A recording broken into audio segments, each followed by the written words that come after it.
आश्चर्य आहे. आधी शपथविधी होत नव्हता मंत्रिमंडळाचा. आधी मुख्यमंत्रीपदी कोण हे ठरत नव्हतं. मग एक मुख्यमंत्री, दोन उपमुख्यमंत्र्यांच्या शपथविधीनंतर बराच काळानं मंत्रिमंडळ स्थापन झालं.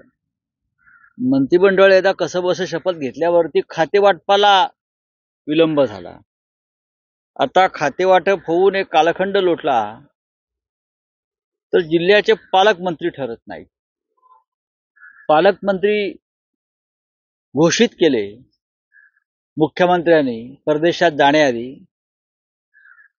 तर त्याच्यामध्ये आपापसात धुसफूस सुरू आहे. आगी लागलेले आहेत आपापसात. म्हणजे एका मंत्र्याने तर रायगड जिल्ह्यामध्ये रस्ता रोको केला. रस्ता रोको केल्या, धमक्या दिल्या. म्हणजे इतकं प्रचंड बहुमत जे तुम्हाला मिळालेलं आहे, म्हणजे तुम्ही मिळवलं आहे, हे बहुमत खरं बहुमत नाही असं आम्ही जे म्हणतोय, आणि त्या बहुमताचा तुम्ही अनादर करताय. स्वतः भारतीय जनता पक्षाकडे पुरेसं बहुमत आहे. त्यांच्या इतर दोन मित्र पक्षांची ताकद चांगली आहे. 220-25च्या वर यांच्याकडे बहुमत असताना हे मंत्रीपद, पालकमंत्रीपद देतात आणि स्थगिती देतात. नक्की आपापसात त्यांच्या खून आणि मारामाऱ्याच व्हायच्या बाकी आहेत कॅबिनेटमध्ये. म्हणजे उद्या जर बातमी आली की अमुक अमुक गटाच्या उपमुख्यमंत्र्यांना किंवा मंत्र्यांना दुसऱ्या गटाच्या मंत्र्यावरती हात उचलला, आता एवढंच महाराष्ट्राच्या नशिबी पाहणं आता बाकी उरलेलं आहे. इतक्या भयंकर पद्धतीनं या राज्याचं मंत्रिमंडळ आणि सरकार चाललेलं आहे. आमचे एक डेप्युटी सीएम आहेत ठाण्याचे, ते त्यांना राग येतो आणि ते गावाला जाऊन बसतात. पहाटे जातात, दिवसा जातात, दुपारी जातात, ते त्यांच्या गावात जाऊन बसतात. सरकार कोणी चालवायचं मग? हा महाराष्ट्र तुमच्या राग, लोभ, रुसवे, फुगवे यानुसार चालणार आहे का? लोकांचे प्रश्न आहेत तिकडे, या राज्याच्या समस्या आहेत. तुमचे रागलोक तुम्ही तुमच्या वाशी ठेवा, पण तुमच्या हातामध्ये या सत्ता आहे. या सत्तेचा नीट तुम्ही राज्याच्या हितासाठी वापर करा. पण रोज तुमचे राग, लोभ, रुसवे, मारामाऱ्या, अडवणूक, स्थगिती हे केव्हा तरी बंद व्हायला पाहिजे. हे यासाठी होत आहे कारण विजयाच्या धक्क्यातून हे सरकार अद्याप सावरलेलं नाहीये. एवढा मोठा विजय जो मिळालाय त्यांना तो पचवता येत नाही, किंवा विजय कसा मिळाला या भ्रमात आणि या धक्क्यात सगळे आहेत, आणि अद्याप हे लोक सावरलेले नाहीये. 2018 नंतर पहिल्यांदा मुख्यमंत्री देवेंद्र फडणवीस हे दावोसला गेले आहेत वर्ल्ड इकॉनॉमिक फोरमसाठी. ते दावोसला गेले आणि त्याच रात्री शिंदे ही त्याच पहाटे शिंदेही दरेला गेले. जवळपास 2-3 दिवसांच्या दरे हे त्यांचं दावोसच आहे. तिथे बसूनच ते राज्य करतात ना. इन्व्हेस्टमेंट आणतात पक्षामध्ये, कुटुंबामध्ये, कार्यकर्त्यांमध्ये. ते दरे हे त्यांचं दावस आहे. पण वेळोवेळी त्यांची जी अस्वस्थता, त्यांची बघा एकनाथ शिंदे हा कायम अस्वस्थ आत्मा. त्यांनी खरं म्हणजे यावेळेला महाकुंभ मेळाव्यात जाऊन बसायला पाहिजे होते नागा साधूंबरोबर. पण नागा साधू हा सुद्धा अस्वस्थ असतो फार. अघोरी विद्या करतात, नाचतात, आपल्या तंबूत बसतात. तर जे अस्वस्थ आहेत महाराष्ट्रामध्ये या क्षणी, त्यांच्यासाठी योगी आदित्यनाथजींनी प्रयागराजच्या तीर्थावर काही तंबू आणि काही साधूंची व्यवस्था केली आहे. अस्वस्थ आत्म्याने तिकडे जायचं, गंगेत डुबकी घ्यायची, काही धर्मकार्य करायचं. इकडे तिकडे करण्यापेक्षा तिकडे जाऊन करावं. कोणी IIT वाला बाबा आहे, कोणी अमुक बाबा आहे, कोणी दरेवाला बाबा असेल, जा ना. मग अस्वस्थ आहेत इकडे, कुठे महाराष्ट्राला कुठे त्रास देत आहे? तुमच्या अस्वस्थपणामुळे महाराष्ट्राला त्रास देऊ नका. तुमची ही राजकीय अस्वस्थता महाराष्ट्राच्या विकासाच्या मुळावर येते, लोकांच्या मुळावर येते. पुढले जितके दिवस कुंभ आहे तितके दिवस या महाराष्ट्रातील अस्वस्थ मंत्री किंवा इतर काही वरिष्ठ पदाधिकाऱ्यांनी कुंभमेळ्यात जाऊन शांतपणे ध्यानधारणा करावी. भाजपने चंद्रशेखर बावनकुळे आणि गिरीश महाजन दरेगावला जात आहेत. जी काय नाराजी दूर करण्याचा प्रयत्न करतात. नाराजीचं कारण कळलं पाहिजे महाराष्ट्राला. नाराजीचं कारण कळलं पाहिजे. लहान मूल रुसावं आणि कोपऱ्यात जाऊन बसावं. हा, तर हे नाराजीचं कारण नक्की काय आहे? पद, पैसा, प्रतिष्ठा, खंडणी काय आहे? एकदा कळलं पाहिजे आम्हाला. पण राऊत साहेब, काँग्रेसमधून एक प्रतिक्रिया व्यक्त झाली आहे की उद्धव ठाकरेंना संपवून शिंदेंना आणलं गेलं, शिंदेंना संपवून नवीन उदय कोणाचा करणार? काही उदय दोन दगडांवर बघा. हात ठेवून आहेत. नेमका रोग कोणाकडे वाटतोय? बघा, मुळात काँग्रेस काय सांगताय की उद्धव ठाकरेजींना संपवून उद्धव ठाकरे संपलेले नाही. बाळासाहेब ठाकरे माननीय हिंदू हृदय सम्राट त्यांनाही संपवण्याच्या वल्गना झाल्या त्या काळात. पण आम्ही सगळ्यांना उरून उरलो. उद्धव ठाकरे यांना संपवण्याची भाषा हे काँग्रेसवाले करतायत. संपले. तुम्ही कुठे आहात? तुम्ही कुठे आहात? शिवसेना संपली नाही, शिवसेना संपणार नाही. आणि उद्धव ठाकरे यांच्या नेतृत्वाखालीच आम्ही पुन्हा उसळी घेऊ. आणि भारतीय जनता पक्षाची ही कूटनीती आहे. याला संपव, त्याला संपव, हा पक्ष फोडा, ह्याला विकत घ्या. एकनाथ शिंदेच्या भविष्यात सुद्धा तेच आहे जे त्यांनी शिवसेनेच्या बाबतीत केलं. आमच्या भाजपा, मोदी, शहा कोणालाही सोडत नाहीत. आणि विशेषतः जे त्यांचे सख्खे आहेत, जे त्यांच्या बरोबर आहेत, त्यांना सोडत नाही. सगळ्यांशी त्यांची ठगगिरी सुरू असते. त्यांचं असं म्हणणं आहे की एकनाथ शिंदेंना बाजूला करून नवा उदय समोर येईल. उदय सामंतांचं नाव घ्या ना. उदय सामंतांचं नाव घ्या. डावसला घेऊन गेले. त्यांना समोर केलं जाईल. उदय सामंत यांच्या बरोबर माझ्या माहितीप्रमाणे 20 आमदार आहेत. 20 ही माझी माहिती आहे. 20 आमदार आहेत. जेव्हा एकनाथ शिंदे रुसले होते सरकार स्थापन करताना मुख्यमंत्री पदासाठी, तेव्हाच हा उदय होणार होता. तेव्हाच हा उदय करण्याचं निश्चित झालं होतं. पण एकनाथ शिंदे सावध झाले आणि झाकली मूठ 1.25 लाखाची ठेवली. हे सगळे पक्ष फोडतील महाराष्ट्रात. शिंदे गटही फोडतील, अजित पवार गटही फोडतील. फोडाफोडी हेच त्यांचं जीवन आहे आणि राजकारण आहे. रावसाहेब, आणखी एक गौप्यस्फोट झालेला आहे पहाटेच्या शपथविधीमध्ये.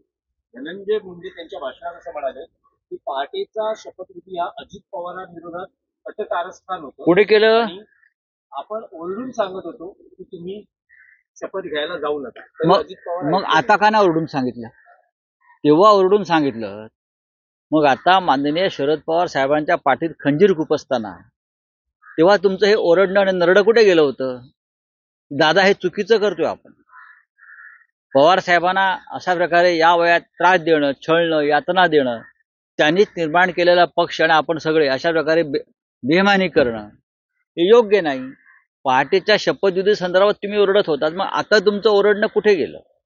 बघा, बकवास आहे सगळं. रावसाहेब, पण तो जो गौप्यस्फोट आहे तो पक्षांतर्गतच अटकारस्थान होतं असं कोणी केलं? असं एकूण लोक पक्ष आहेत. मला बघा, धनंजय मुंडे यांच्यावरती विश्वास ठेवत नाही. त्यांना जर एवढी रहस्य माहिती आहे तर त्यांनी सांगावं संतोष देशमुखचा खून नक्की कोणी आणि कशासाठी केला. त्यांना एवढी रहस्य माहिती आहेत ना. मग बीड मधला संतोष देशमुख सरपंचाचा खून कोणी, का, कशासाठी केला हे त्यांनी सांगावं. नाही, पण त्याच प्रकरणात असं म्हणतायत की बीडची बदनामी करू नका, माझी वाटेल तितकी करा, पण बीडला बदनाम करू नका. कोणी बीडला बदनाम करत नाही. बीडला बदनाम करणारे तुम्ही स्वतः आहात. पालकमंत्री, मंत्री, सत्ताधारी. सामान्य जनता बीडला बदनाम करत नाही. हे तुमचं मनाला खातं आहे. तुमच्यामुळे बीड बदनाम झाल्या. तुम्ही ज्या टोळ्या पोचल्यात, बरं का, तुम्ही ज्या टोळ्या पोचल्यात, ताकद दिलीत, गुंडगिरी सुरू केलीत, खून केले, हा, त्याच्यामुळे बीड बदनाम झालं. नाही बीड कशाला बदनाम होत आहे? जर माणसाची त्यांची प्रतिमा खराब असेल, त्यांना पकडण्यात काढलं जाणार अशी दादा म्हणतायत. मग त्यांना वाटतंय त्यांची प्रतिमा खूप चांगली आहे का? त्यांची प्रतिमा काय आहे हे स्वतः राज्याचे मुख्यमंत्री देवेंद्र फडणवीस यांनी वारंवार सांगितलंय. त्यांना चक्की पिसाला पाठवणार होते ना. आणि प्रधानमंत्री मोदींनी सुद्धा सांगितलंय काय प्रतिमा आहे ती. आता वॉशिंग मशीन मध्ये घातल्यावर तुमची प्रतिमा सुधारणार असेल तर तो तुमचा प्रश्न. कोणी बोलावं ह्या गोष्टी? रावसाहेब, आणखी एक गंभीर विषय आहे. अभिनेता सैफ अली खान हल्ला प्रकरणाचे कनेक्शन हे बांगलादेश यामध्ये असल्याचे बांगलादेशी नागरिक आहे असा एकूण पोलिसांचा दावा आहे. आणि बघा, पोलिसांचा दावा हा राजकीय दावा आहे. पोलिसांचा दावा राजकीय दावा आहे. मी अगदी स्पष्ट सांगतो. जर बांगलादेशी या देशात मुंबईत घुसले असतील आणि ते अशा प्रकारचे गुन्हे करत असतील तर त्याला सर्वस्वी जबाबदार नरेंद्र मोदी आणि अमित शहाचं सरकार आहे. बांगलादेशी आले कसे, घुसले कसे, मुंबईपर्यंत गेल्या 10 वर्षात पोहोचले कसे, कोण जबाबदार आहे? तुम्ही दिल्लीमध्ये बांगलादेशी आहेत, पश्चिम बंगालमध्ये बांगलादेशी आहेत, मुंबईत बांगलादेशी आहेत. हा, बांगलादेशी एक चाकू घेतो आणि अत्यंत सुरक्षित सैफ अली खानच्या घरात जाऊन त्याच्यावर हल्ला करतो. हा सगळा प्रकार अत्यंत रहस्यमय आहे. तुम्ही काहीतरी लपवताय आणि त्याचं खापर दुसरं कोणावरती फोडत असाल तर ते चुकीचं आहे. मग मला असं म्हणायचं आहे या भाजपच्या लोकांना, हा भाजपचा डाव आहे की मग बीडमध्ये सरपंच देशमुखाचा खून झाला तो बांगलादेशी आहे का? सोमनाथ सूर्यवंशीची हत्या झाली ते करणारे बांगलादेशी आहेत का? जरा डोकं ठिकाणावरून बोला, चिलीम मारून बोलू नका. बांगलादेशी हा या देशाला धोका आहे. बांगलादेशी रोहिंगे यांना ताबडतोब या देशातून बाहेर काढलं पाहिजे. सगळ्यात आधी मग प्रधानमंत्री मोदींनी शेख हसीना यांना जो आश्रय दिलाय बांगलादेशी म्हणून, त्यांना बाहेर काढताय का? सांगा मोदींना जाऊन, सब बांग्लादेशी को हटाइए, सबसे पहिले शेख हसीना को हटाइए. हटवा ना. काय बोलताय? प्रत्येक गोष्टीत राजकारण तुम्ही करताय, धर्माचं राजकारण करताय. हा किरीट सोमय्या तो गेला तिथे बांगलादेशींकडे. संतोष देशमुखचा खून कोणी केलाय ते आधी विचारा जाऊन, तिथे हिंमत असेल तर. सोमनाथ सूर्यवंशीला कोणी मारलं आणि का मारलं हे जाऊन तिथे जा, परभणीतला पोलीस कोठडीत जाऊन विचारा. आणि ही मुंबई महानगरपालिकेची निवडणूक लढायची आहे म्हणून हे बांगलादेशी करताय. बांगलादेशी विरुद्ध मोहीम ही आम्ही सुरू केली होती सगळ्यात आधी. तेव्हा आम्हाला विरोध करणारे कोण होते? पार्लमेंटला आम्हाला कोणी गप्प बसवलं? सरकार कोणाचं होतं? भाजपचं होतं. आम्हाला बोलू दिलं नाही. अभिनेता सलमान खान हल्ला प्रकरणात सध्या एकूण चौकशी आणि सगळं जे काही धागेदोरे सैफ खान सैफ अली खान प्रकरणामध्ये, तर तुम्हाला काय वाटतं की हा सगळ्या काही चौकशीचा फारसा आहे? बघा, मी अनेक वर्ष पत्रकारिता करतो आणि माझी सुरुवात ही क्राईम रिपोर्टर म्हणून झाली, सगळ्यांना माहिती आहे. आणि मला या मुंबईमध्ये पोलीस खात्यामध्ये काय चालतं, गुन्हेगारीत काय चालतं साधारण याचा अंदाज येतो. अशा प्रकारचा हल्ला जो सैफ अली खानवर झाला त्याच्यावर आता मी बोलणार नाही, कारण तपास चालू आहे. पण त्याचं राजकारण करण्याचा जर प्रयत्न भाजपवाले करत असतील, कोणाला बदनाम करत असतील इतर पक्षांना, तर ते पूर्णपणे चुकीचं आहे. तपास भाजपा करत नाही, पोलीस करतायत. कळलं का? भाजपने वेगळी SIT निर्माण केली आहे का सैफ अली खानवर? कालपर्यंत सैफ अली खान हा लव जिहादचं तुमचं प्रतीक होता. कालपर्यंत सैफ अली खान करीना कपूर म्हणजे लव जिहाद. त्याच्या मुलावर त्याला काय माहिती माझं नाव काय ठेवलं आणि मी कोण आहे, कोणाच्या पोटी जन्माला आलोय, तैमूर. त्या लहान बालकावर तुम्ही हल्ले करत होतात तैमूरवर. आज तुम्हाला पुळका आलाय बांगलादेशीवर. आंतरराष्ट्रीय कट कसला आलाय? आंतरराष्ट्रीय कट. या मुंबईमध्ये रोज 100 हल्ले होत आहेत सामान्य माणसावर, महिलांवर. कसल्या? तुम्ही अपयशी आहात.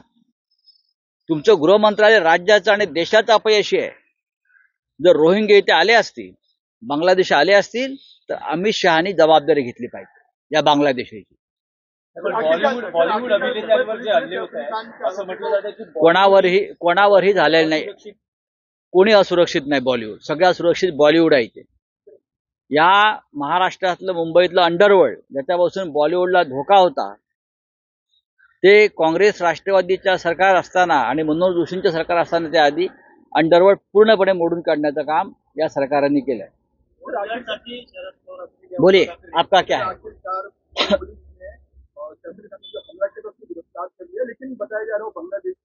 देखिए, कौन बता रहा है? भाजपा वाले, बीजेपी वाले बोल रहे हैं कि सैफ अली खान के ऊपर जो हमला हुआ है वो एक इंटरनेशनल क्या बोलता है कॉन्स्पिरेसी. क्या उसमें इंटरनेशनल कॉन्स्पिरेसी क्या है? ऐसा क्या है?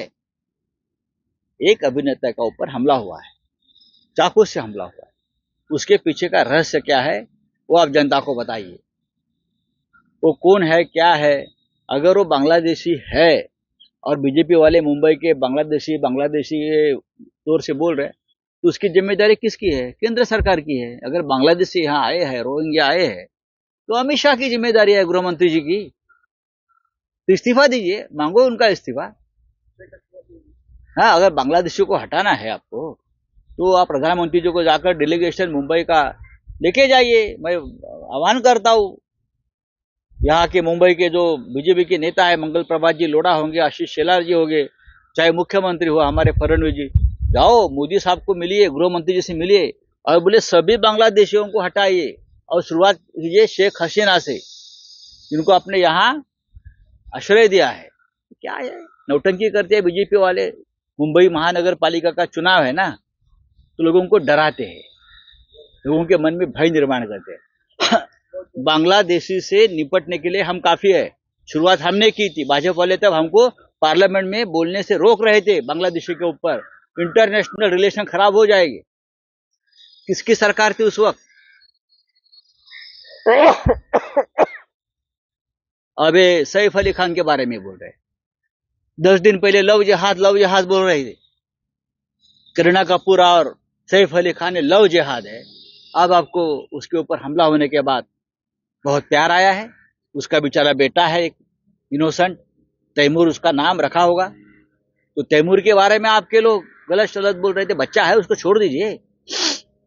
प्रधानमंत्री ने जब तैमूर के बारे में जानकारी ली, तो अब उनको तैमूर तैमूर तैमूर तैमूर वाह, तैमूर एक उनका प्रतीक बन गया प्रेम का। अरे ढोंगी लोग है बीजेपी के लोग ये। जाओ,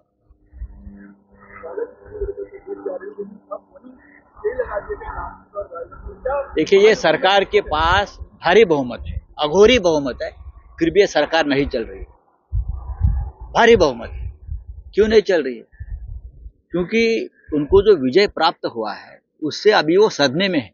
हम कैसे जीत गए, वो सदमे में अब तक बाहर नहीं आते हैं, क्योंकि ये सब गलत काम करके जीत कर आए हैं ना ये लोग। चले, थैंक यू।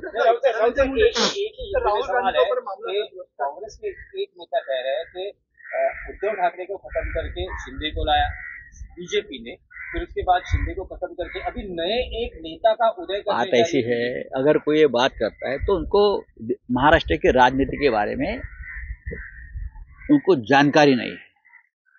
60 साल से महाराष्ट्र में शिवसेना है। बहुत लोगों ने कोशिश की शिवसेना खत्म करने की।